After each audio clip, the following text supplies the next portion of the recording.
I've always been a city girl. Well, not exactly. My upbringing was far from urban, but despite growing up in southwest Nebraska, it wasn't exactly country either. Every summer, I would spend a week or two on my grandpa's farm, 30 miles away from my own home. This was often the highlight of my summer. I spent my time chasing my cousins through the pastures, coaxing the barn cats to let me hold them, and racing on top of the hay bales until my skin was thick with dirt and the sun was bleeding into the horizon. It was my grandpa's farm. It had been my grandpa's farm for as long as I had been alive. But who was my grandpa? He was a guy who would never leave the house without his cowboy hat.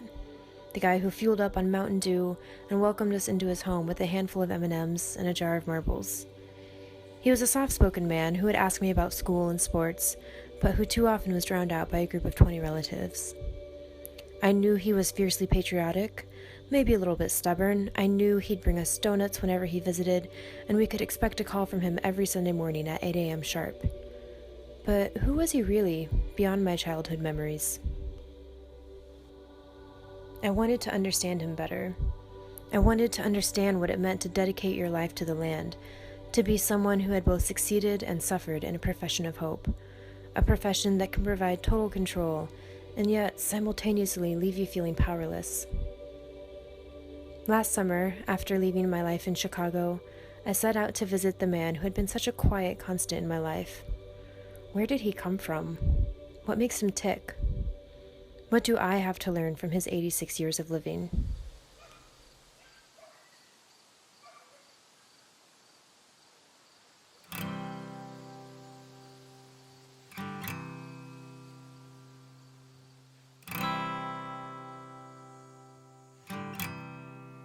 I should have written down a book about the people that did like to talk about the olden days.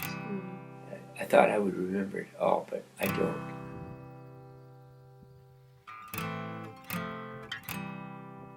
I'm glad that you have an interest in the past, in the things that you can remember, because you will have something to look back on this interview and with my parents when I would ask them about some of their parents' issues. I did not get a lot of answers to. In younger time, I thought it would be interesting to go to Denmark to see what the life was like and try to figure out why my grandparents left there, because I've always heard so many nice things about Denmark. The country is so clean and the people were good. And I know they were always talking about how much better they could have a life in the United States. I've always questioned that. I'm glad they came to America, because that's where I grew up, and I'm glad to be an American. But I would have liked to see the country to see them. My dad, he was born in Kearney County, and he stayed there until in 1929. And there were two business people that had this ranch that they wanted somebody to operate it for them. And my dad's name was offered to them. They contacted him, and he was able to, when we came to this place, it was about the only thing that was here was a house and a barn and a little shop, and that was about it for building. A little pen for cows. We rebuilt this up into the feedlot, the mill, and the barns and all the buildings. I learned everything I needed to know in a feedlot. I enjoy doing stuff. I like to work outdoors. I like to work with my hands. I like to build stuff to see what I can do to make my job easier. And it was a continual challenge for me, and I enjoyed doing that. Progress obviously is going to keep repeating, and I adapted to modern ways before my dad did. My dad never drove a tractor. I never harnessed a horse.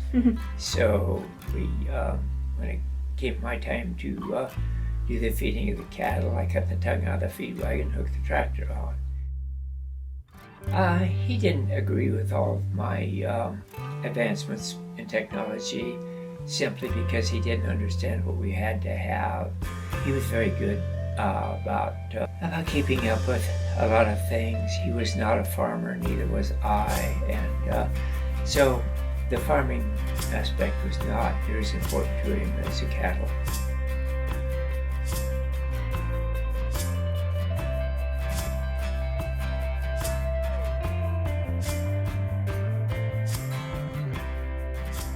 The longer we go into agriculture, the more changes you have to make.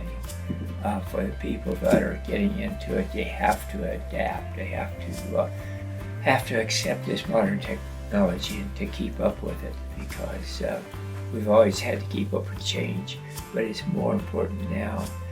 There have been more changes in the last 10 years than there were in the last 20. There will be more changes in the next 5 years than there were in the last 10.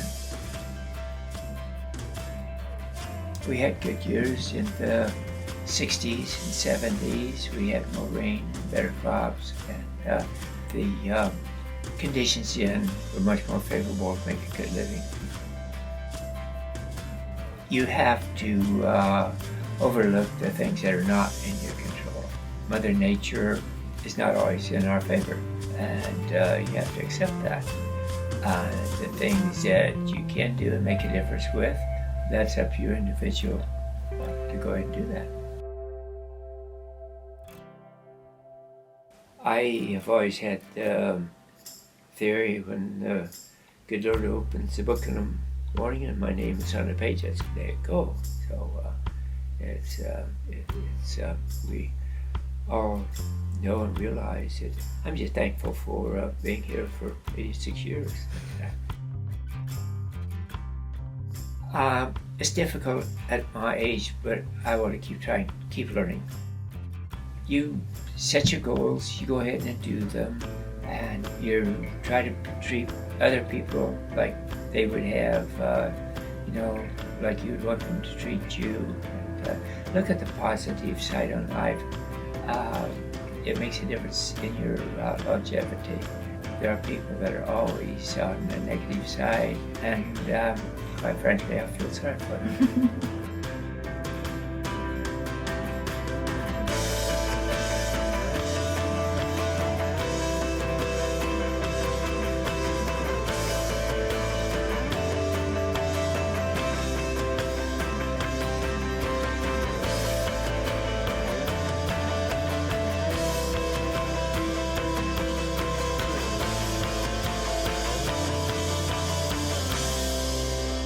Find somebody that's compatible. Find someone that treats you the way that you like to treat them. Nobody wants to sit and argue all their life, so find someone that has a common goal, that wants to achieve a common things, and if you don't find them, move on. Whether you have to give up a marriage or not, move on and find life is much too short to be controversial. Learn from some of the things that I have gone through to be successful, but have integrity and look for the challenges, look forward to the challenges, because, and figure out your way to work through them. What do you hope for your children and your grandchildren? To have a good, happy life and do what they want to do. If you can work at a job that you enjoy, you don't have to work. And if you find something that you're just working because you have to have a job, then people's lives are miserable, and which feeds over into their attitudes. And so just try to have a happy life and do what you like to do.